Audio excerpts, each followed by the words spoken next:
In Los Angeles County, Black women make up about 9% of the county's population. So why are 38% of women experiencing perinatal mood and anxiety disorders, shortened to PMADs, in the same county Black women? If we want to answer this question, we must explore how negative mental health symptoms develop in people who experience racism across multiple intersecting identities, in this case, gender and race, compared to white individuals.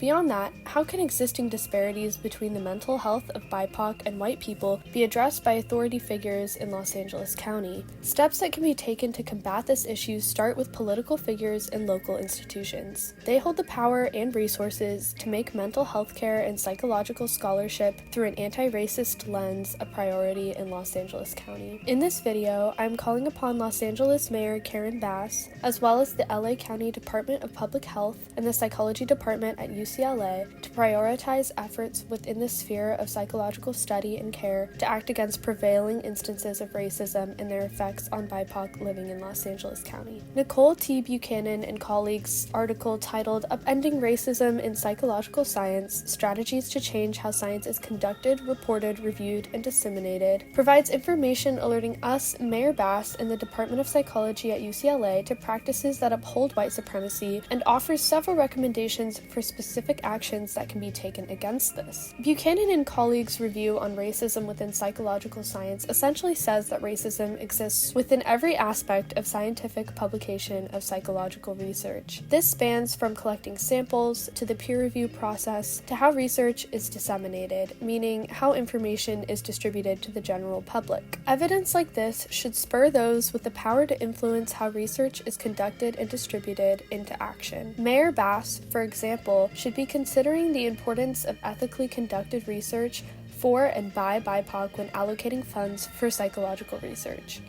The Department of Psychology at UCLA should also take the information and recommendations in this article into consideration in their research. For example, they should educate their researchers and students on how white supremacy is upheld structurally in the field of psychology. They should also implement guidelines like uplifting and centering BIPOC researchers in their work. These actions would help scientists of color and scientists conducting research on race navigate the maze of barriers to conducting and disseminating accurate, ethical, and anti-racist research put in place by racism in LA County. By extension, these actions would allow this work not only to be published but accessed by the people who would benefit from it the most. In order to address negative mental health symptoms experienced by BIPOC in LA County at disproportionate levels to white residents of LA County, psychological research is a good place to start. Since BIPOC experience the world differently from white people due to systemic and interpersonal racism and discrimination, it is important for individuals and institutions involved in mental health care to expand psychological research centered around BIPOC.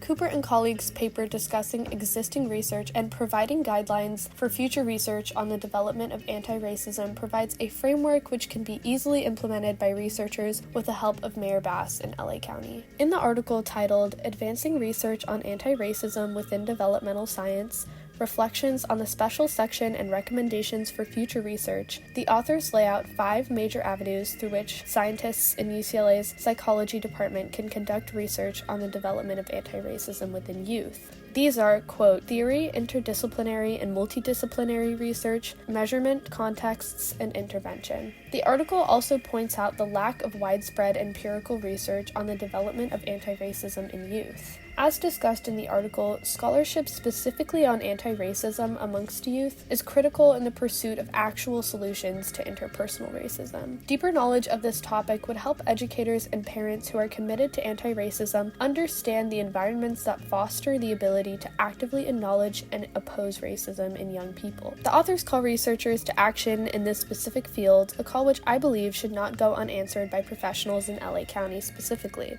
Los Angeles Mayor Karen Bass, who is a Democrat, should use her power to allocate funds specifically for scientists within the county to conduct research utilizing the guidelines laid out in this article. Institutions like UCLA's psychology department should implement the source's guidelines to conduct more research on the development of anti-racism within their own realm. In doing so, scientific professionals in LA County would take significant first steps in addressing racism development at its source within youth. This approach is offensive aiming to actively cultivate anti-racism in young people rather than sticking to addressing instances of racism that already exist, which, don't get me wrong, is still incredibly important. In my opinion, multi-angled approaches like this would prove much more effective in combating racism in psychology and psychological healthcare. Increasing efforts in both developmental and adult psychology, as well as how the research itself is conducted, avoids trying to tackle racism and psychology on one single front, which I think would be an incredibly difficult task. This multifaceted approach, however, would be very beneficial if adopted by institutions like UCLA's psychology department and also by individuals such as Mayor Bass.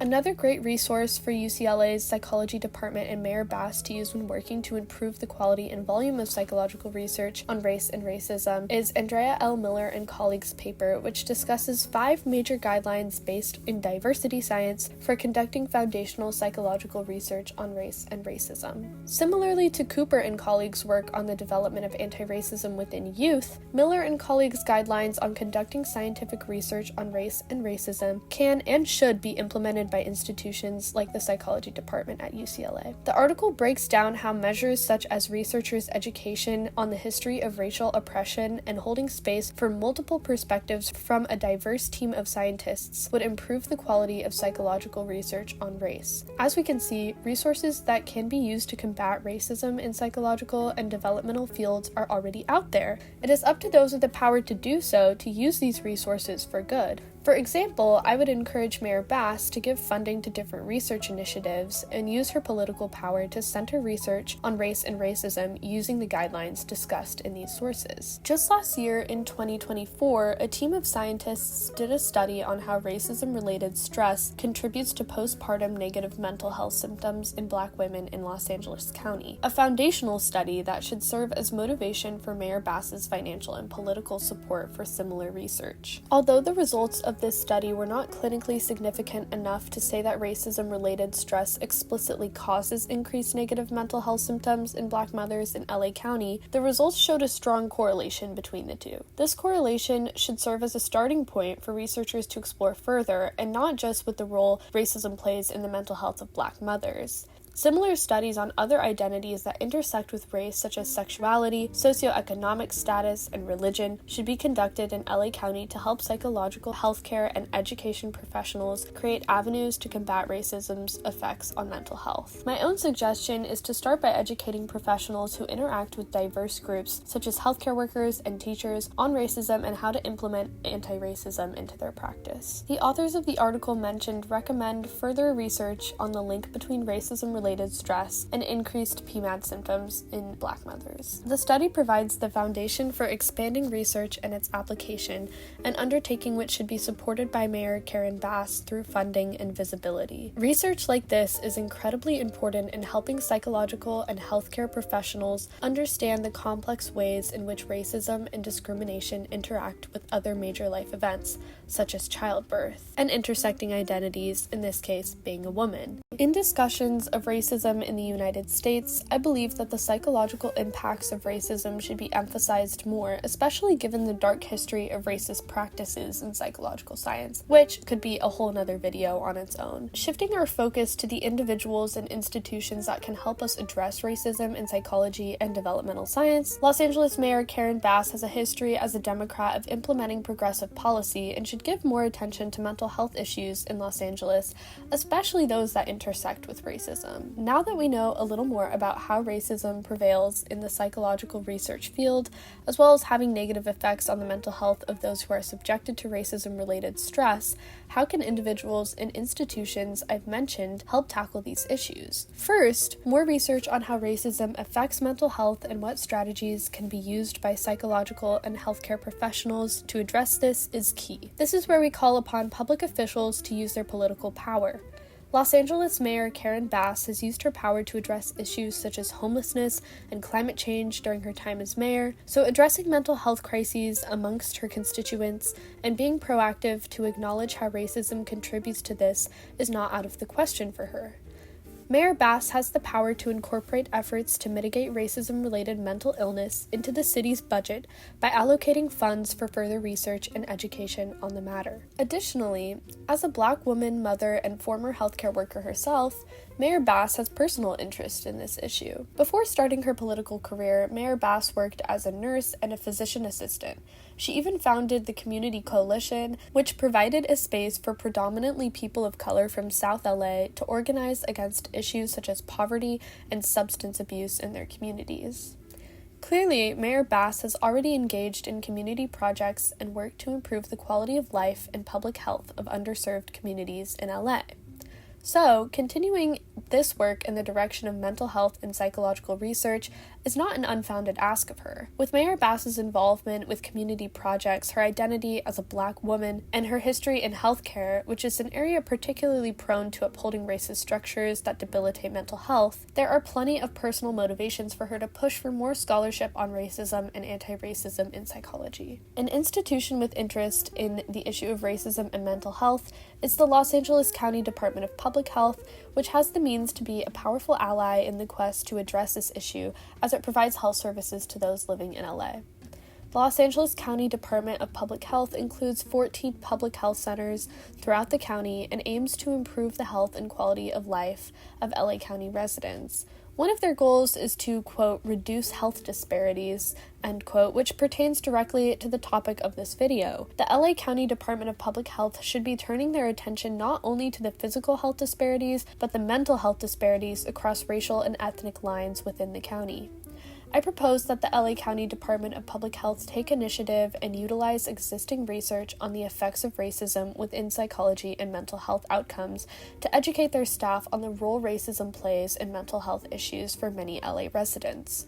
Furthermore, offering mental health services that specifically center on BIPOC and de-center whiteness would be a significant step towards addressing the role racism plays in mental health concerns. Another institution with interest in this topic is UCLA's Psychology Department, where substantial research could take place using the guidelines listed in the first 3 resources I've discussed to learn more about how racism functions within psychological science, as well as how to address current disparities in mental wellness in LA County due to racism. UCLA, like most universities, is a hub for research on a wide range of topics. The UCLA Department of Psychology should be undertaking research on racism within psychological science, as well as conducting studies on the effects of racism on the mental health of individuals across multiple intersecting identities. They should do this using the guidelines discussed in the resources I've mentioned. With ample resources and research already taking place at UCLA, these steps are well within their reach. With Mayor Bass, the LA County Department of Public Health, and researchers in UCLA's Psychology Department taking concrete actions against racism within psychological science, strides would be made in mitigating the effects of racism on mental health in LA County. Rather than settling for empty statements of solidarity and verbal proclamations of anti-racism, professionals, politicians, and everyday people need to put in the work to take actual steps towards combating racism. This sentiment holds true across all of the widespread ways in which racism continues to function. If people in other fields of research such as medical, educational, or economical do the work to find resources to guide them in pursuit of anti-racist goals, and so on and so forth across all scientific fields, these collective efforts can be an avenue for real systemic change. If educators across all levels of education implement anti-racist approaches to teaching, younger generations will adopt more anti-racist beliefs and stances, acting as the catalyst of future social change. In this video, we've discussed several actions that can be taken to combat racism within both the research and the application sides of psychology in Los Angeles County. Now is the time to take those actions and build on them so that we can see real change and positively impact people's lives.